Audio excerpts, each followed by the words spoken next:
Hi people, today we're working on 4.4. We're talking more about permutations, which is great because that's new and that's it's interesting. But we're specifically talking about when some stuff is identical in it. So, for example, how many words can be formed using the letters from Twitter? Well, I can rearrange these letters a lot of different ways, and we saw that yesterday that it actually adds up really quickly, doesn't it? The thing is, though, is that I have 3 T's here. And if I were to switch, let's say, these 2 T's, and I would make the first T the second and the second, I would switch them, that wouldn't be a different word. It would still spell Twitter. And I want different words. I don't want the same word spelt with just T's mixed around, because you wouldn't notice that the T's are mixed around if they're not. So we have to do something a little bit different because of those identical letters in there. So I'm going to write down over here just to lay out what we got. There are 7 letters in Twitter, and 3 are T's. 3 are my repeaters. That's just what I call them, my repeaters. So normally, what I would say is that I have 7 letters. I want to use all 7 of them. So we can use this as a factorial because there's 7 and I'm using all of them. So I would say there are 7 factorial ways to spell this, but those repeaters are in there. So we're going to divide by something to do with the repeaters. Now there are 3 T's, so there are 3 factorial ways of moving those T's around. So I want to remove all those T repeaters in there and anything that has to do with them. So this is how I find how many different ways to spell it like this when there's a repeater. I'm just going to use my calculator here. 840 different words. So switching the T's is not a new word. So it's not just simply factorial. When we have 3 T's, we divide the total by 3 factorial. That's not a 3, I'm so excited, exclamation point. That's a 3 factorial, right? Maybe there should even be a period after that, so we know that that's not a exclamation because we're so excited. Let's try this one right here. How many 8-digit code numbers can be formed using these numbers? Let's figure out how many there are. There are 1, 2, 3, 4, 5, 6, 7, 8. So there are 8 numbers. So I want an 8-numbered thing, which means I'm going to use all of them, which again, we can use a factorial. If I had 8 numbers, I only wanted to use like 6 of them. That's where we use this permutation. When we're not using all the things that we have, but we are, so we can go ahead and use a factorial. Let's see how many repeaters there are. Well, there's 2 2s and 3 7s. I usually just write it down over here just for myself. That's not really part of my work. It's just for me to think of. So when I look back at my notes later, I'm like, oh, that's why I did that. So similarly up here, there are 8 numbers here, so we say 8 factorial. And then we have to divide by the number of repeaters. So there were 2 2s, so we say 2 factorial. And then there were 3 7s, so we say 3 factorial. Now to be really, really careful, this is something you might do in your calculator. You might just do it by hand, like 8 times 7 times 6 times, you might do that. Or you might use the factorial notation in your calculator. The biggest thing that's important here is that we're going to be dividing by 2 different things. Or if you type it all out, more than 2 things. But when you divide by more than 1 thing on the bottom, you have to put brackets around that. Or else you will divide 8 factorial by 2 factorial, and then you'll end up multiplying by 3 factorial. Your calculator is not that smart. You got to kind of give it some hints. So this ends up being 3,360 codes, different codes. Alrighty, this is a great time to just try this on your own right now. Give it a pause maybe. Try it on your own, and then I'll show you a kind of a different version of this question. Alright, let's try this one. How many different names, and I put names in quotation mark because they are not names that you'd name your child with these letters. They're going to be nonsense names, but so we put names in quotation. Not actually going to make sense, but how many different names can be made with using the letters, provided the names start with a J and end with an R? Okay, so we're assuming, well, I'm assuming in this question, they didn't specifically tell me, but we're using all the letters. So there are 1, 2, 3, 4, 5, 6, 7, 8 letters. But there's this extra part in here. They start with a J and end with an R. So I'm just going to go 1, 2, 3, 4, 5, 6, 7, 8. Well, that's kind of like what my word would be. But it has to start with a J, so there's going to be a J there, and there's going to be an R there. So I can take out a J and I can take out an R. And this just adds another step to our question, but it doesn't really make it harder because there are no other J's, there's no other R's. It really just makes my question, okay, you have a 6-letter word with 6 different letters and 2 of them are repeaters. So I'm just looking at the middle part of this word now, this name. There are 6 letters,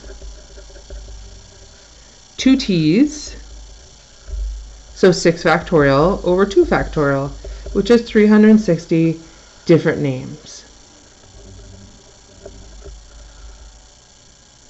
Done. So that extra part kind of added something in there, but it really didn't change anything in this question. There will be times where that extra added in part will make it more confusing. We'll talk about that shortly. I don't know about today, but maybe tomorrow. Ooh, today. We're doing it today. Okay, so I'll show you a harder version of that question a little later. Here is a different version of this question, which, believe it or not, is actually the very same. This is a classic. It likes to come up on your old exams. I don't really know why this comes up, but it is an interesting case of how we can use this kind of idea. So, moving only from right or down on the page, find the number of ways to go from A to B. I guess that's where I'm supposed to answer. Okay, so going from here to here, and I can only go to the right or down.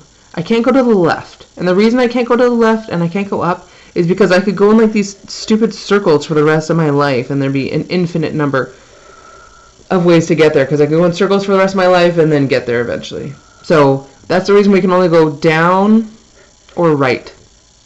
We can't go left or up because it would just be a stupid question then. I mean, it's kind of a stupid question now, but that's a different problem. Okay, so there are 2 ways to solve this question.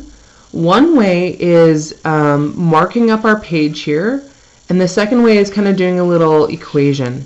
Now, I'm going to show you both so you can kind of see the similarities between them, but I'm going to suggest the one where we add a bunch of numbers on here because this way will always work regardless of how much more complicated we can make this question. So I'll show you both and then you can decide. Alright, so here I am. I'm standing at A. How many ways can I get to this point right here? I can only go to the right or down. I cannot go like this because I'd have to go back up. So there's only one way to get from here to here. I just walk across this path right here. So I'm going to put a little 1 right there. And it's right at the corner. It's not halfway in between or anything, or else that gets really confusing. Okay, now I'm going from A to this point right here. How many ways can I get from here to here? Well, again, only 1 because every other way would require that I go up or to the left. So again, only 1. And then I hope you're going to see a pattern here. Only 1 there as well. Let's go this way. How many ways can I get from A to here? Well, just 1 again because if I wanted to go maybe this way and then that way, okay, kosher, but left, not allowed. So there's only 1 way to get from here to here, and it's just straight down. Similarly, 1 and 1. There's only 1 way to get from A down to this point down here, within the rules that they've given me.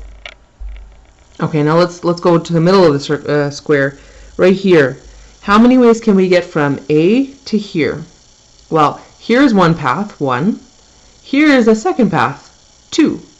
Any other way I'd have to backtrack, so that's a 2 right there. Putting it right in the corner. I usually don't even put the dots, but I'm just trying to make sure I show you instead of just pointing at stuff. Okay, how about this point right here? Well, there's 1, 2 going through the middle, and 3 going along the outside, so there's 3 there. You could probably take a guess at what's going to go here, but this is where I'm going to show you the pattern that comes out, which is an interesting pattern. It's not just counting up. It's actually taking the other 2 diagonals and adding them. So there was 1 way of getting this to this point, and there was 3 ways to get it here. So then there are 4 different ways to get here. So if you think about it, there is one path, and then to get from here to here, there's 3 paths. So in total, there are 4 paths. So take a guess what's going to go down here. 2 plus 1 is 3. 3 plus 3 is 6. 6 plus 4 is 10. We keep going. 3 plus 1 is 4. 4 plus 6 is 10. 10 plus 10 is 20. There are 20 ways to get from A to B, only going right or down. Now here's the other way of doing this. Is I think to myself, so here's kind of like the more similar to this way of doing it. I think to myself, let's say these are steps. Like each line is a step. How many steps do I have to take to get from A to B? Well, I'd have to take 1, 2, 3, 4, 5, 6 steps.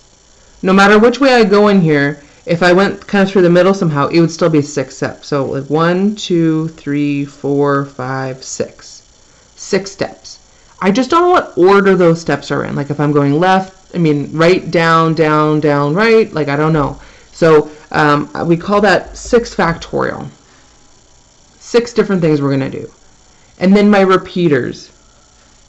So 3 of those steps are going to be to the right, and 3 of them are going to be down. But because a down step and a down step are the same, I call them a repeater. So I say 3 factorial, 3 factorial. Of course, use a bracket. If you try that in your calculator, you will know that it's 20 roots, which is the same answer as we got over here. So I'm just going to write this out. How many steps you take. My dog is breathing really weird right now. How many steps you take. Factorial. Now I'm not so excited about how many steps you're taking. It's a factorial divided by how many identical steps. Oh, I don't know what I was writing there. Identical steps. Again, not excited. Well, I am excited, but factorial, not exclamation mark. And then there was 2 times I had identical steps, but you get the idea. Let's try a slightly harder one, and then I'll show you pretty much as hard as it gets. And then after that, it really just gets bigger. It doesn't get harder, you know?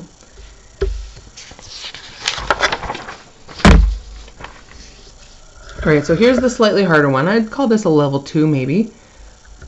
This time, we're going to go from F through this point G to E. So it doesn't really change anything that we're going top to bottom. Like it doesn't change that we're going this way. It doesn't really matter. But we have to go through this point here. It's kind of like a neighborhood, you know, like maybe there's a bridge or something that you have to go over. So let's start off by counting it on here, and then we'll do some calculations, and then we're going to add 1 right in here. So leave some space right over here where we can add a harder one. All right, so to go from F, this time we're going up and to the left, so kind of opposite what we were doing before. So to get to right here, there's one way to do it. Just you have to go up. Again, one way. Over here, 1, 1. We're going to add. I'm adding the 2 diagonals that I can kind of see. Now this kind of chokehold point right here, this bridge, or whatever it is, there are 6 ways to get from F to G. Now, to get through this part of the neighborhood, you have to take one of those 6 routes from here to here. So now when I go from G to here, well, there's one way to get from G to here, but from F to here, there are 6 ways. Because I've taken one of my 6 routes, and then I didn't have any choices. I had to just keep going. So we say that there are 6 routes to get from here to here, not 7. You don't add one because you're just continuing on your path. You're not saying there's more routes. So then there are 6 and 6, 6, 6, 6. There's a lot of 6s, which, you know, sound kind of bad, but that's a different problem. Okay, and then we're going to add. So we do a bunch of adding on here, which I hope you can do some adding. The worst part about this is if you accidentally add one wrong, because you're just like, ooh, 6 plus 6 is 10. Every number afterwards can be wrong, so it's not ideal in that regard. And I made a mistake because oh, I did. See, like I just talked about how making a mistake would be pretty annoying, and then I literally did exactly that. Classic. Yeah, because I'm using pen, because I'm an idiot. You know, it looks worse. Do what I say, not what I do. Okay, anyway. So that's 36, 60.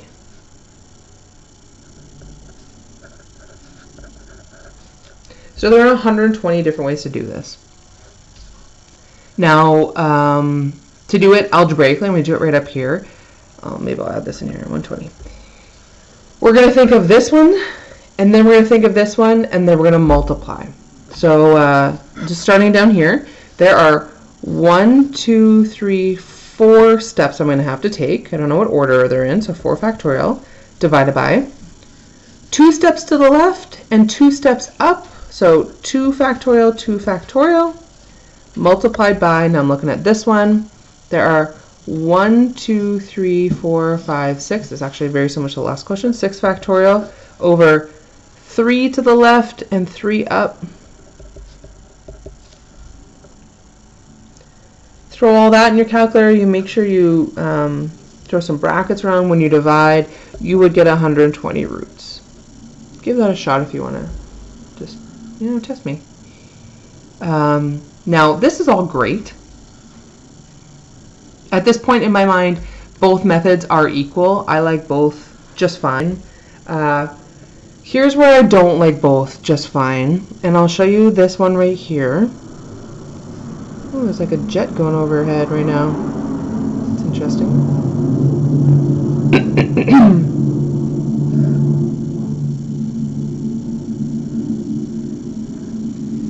So here is this question. Let's call this A.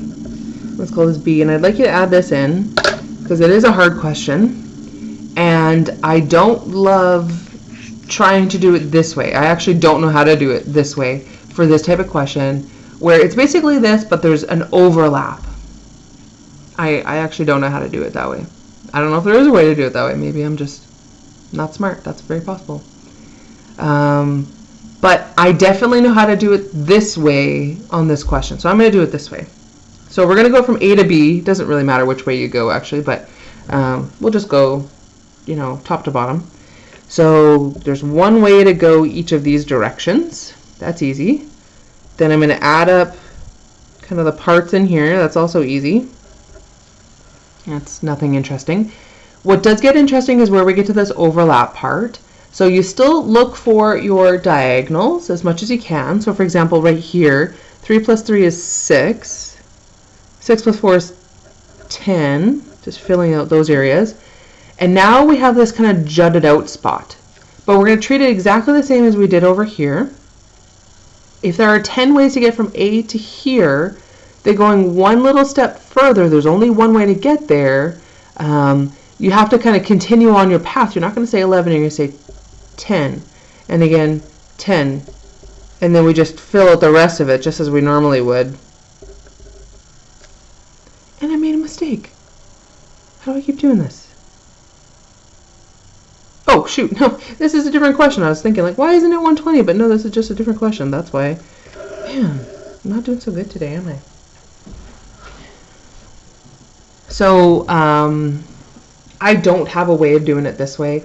I think that this is the way to go. I think this adding up business isn't too bad. I would just throw one of these on my study sheet, and I would focus on this method of how to do this question. Personally, that's what I would do. You make up your own choices, though, and decide how you want to do it. Alrighty. We have a couple more tricky questions, and then there's some homework questions that I'll ask you to do. This is a harder question, and this is basically as hard as it gets, to be honest with you, right here. You'll see why in a second, because they do make it a little trickier here on us. At a used car lot, 7 different car models. So they're all totally different cars. Maybe there's some SUVs and trucks and stuff in there. Oh, maybe they're all cars. I don't know. Doesn't matter. Are to be parked close to the street for easy viewing. There are 3 red cars. So there are 3 red and then other colors, but they're all totally different cars. How many ways can the 7 cars be parked if there's a red car at each end and a red car exactly in the middle? Okay, so what I usually do is I try to visualize it. 2, 3, 4, 5, 6, 7. This is me trying to visualize it. Like these are the 7 parking spots. And there has to be a red car at each end and in the middle. But those 3 cars are different. They're not like the same car. So let's try and think of how many choices we have for each car. So let's pretend you are literally asking everybody to move their cars. Like you have a bunch of people in cars and you're saying, okay, you come over here and then you park in this spot. You know, you're directing it, okay? How many choices do you have for this red car? Well, it has to be red. There's 3 red cars, so you have 3 choices. How about for this red car? Well, you've parked 1, so you have 2 red cars left, so there are 2 choices for this car. And then for the last car, well, there's only 1 red car left. So this question right now is basically, you have 3 red cars, how can you park them? And what we would do is we would multiply, because it's multiplication theory, right? So there would be 6 different ways to park 3 red cars. Unfortunately, there's these other cars that have to go in there as well. Oh man, I gotta sneeze. Okay. Now there's some other car. I don't care what color. Maybe it's brown, just be gross. How many other cars are left? Well, there were 7. You used up 3. So there's 4 cars left, and there's 4 spots. So that's, you know, reasonable. So you have 4 choices for this first car. And then you used up 1, so you have 3 choices left. And then you use up another, and you have 2 choices left. And then you have 1 more left, you have 1 choice left. Now notice what I did here was I did 3 factorial for the red cars, and then 4 factorial for the others. So this is red, and this is others. Now, it doesn't really matter. We have it this way because they set it up so specifically that red cars have to be in the middle and at the end. This question down here is a little bit trickier though. I guess let's finish this one off. It's 144 different ways. Now maybe you could have just seen that without having to make your little picture here, but personally I like it, and then that really shows me why it's 3 factorial times 4 factorial. So I like to draw this out pretty consistently. Like that's probably my first step to a lot of these questions. Let's try this one. So I have 7 cars again. 2, 3, 4, 5, 6, 7.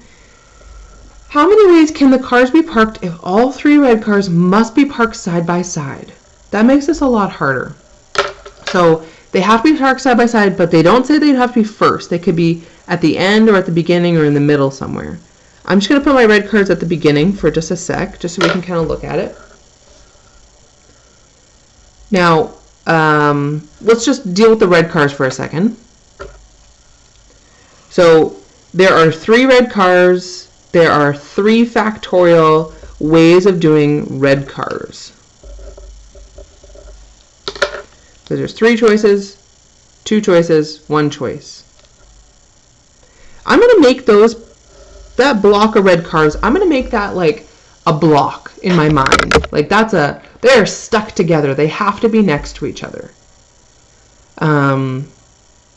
Now, I don't know where that block is going to sit in this little lineup. Is it going to sit at the beginning or the 2nd position, 3rd, 4th, 5th position? I don't know. Now, in my mind, I'm going to think of these 3 red cars as 1 red car. I'm just going to think of it as 1 now that I've dealt with this beginning part. Let's just think of it as 1. So I have 4 brown cars and 1 red car. How many cars do I have in total? I have 5 cars. 5 with my thumb. 5 cars total. So in the first position, I have 5 choices.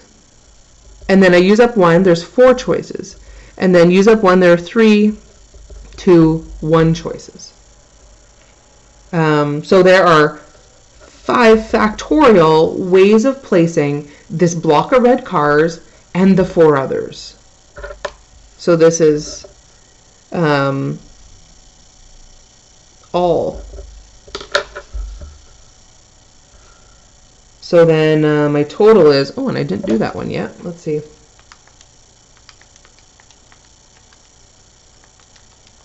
720 different ways of doing this. Some way I also do it. Sometimes I do it this way. So this is totally the exact same question. I'm just gonna 1, 2, 3, 4, 5, 6, 7. Different way of thinking of it is I start off with my red cars again. That's a good place to start. There are 3 factorial red cars. Then there's my other cars. There are 4 other cars, 4 factorial. And then I think of how many places can these red cars go in? Like that's 1 position right there. Or they could be right there, 2 positions, 3 positions, 4 positions, 5 positions. Now that's not a factorial, that's just a position. So it's just multiplied, it's not a 5 factorial. And then if you wanted to, you could simplify this a little bit. 3 factorial. What's 5 times 4 factorial? Well, 4 factorial is 4 times 3 times 2 times 1. If you add a 5 in there, it would just be 5 factorial. So it's the exact same answer. It's just a different way of thinking about it. It's kind of like, okay, move all the red cars around, move all the other ones around, and then how many places could these 3 red cars sit? How many, like, places along the lineup could you sit? And you get the same answer. I oscillate. I like both ways, actually. You pick one that you like the best, and you go for it. That's a good question, though. There are some old exam questions on the next page here. Give them a shot. They're really not too bad. And then here's some homework questions. Questions 1C. They get pretty repetitive, so you don't have to do every one here. All right. So please give those a shot. Let's see how it goes, and have a good night.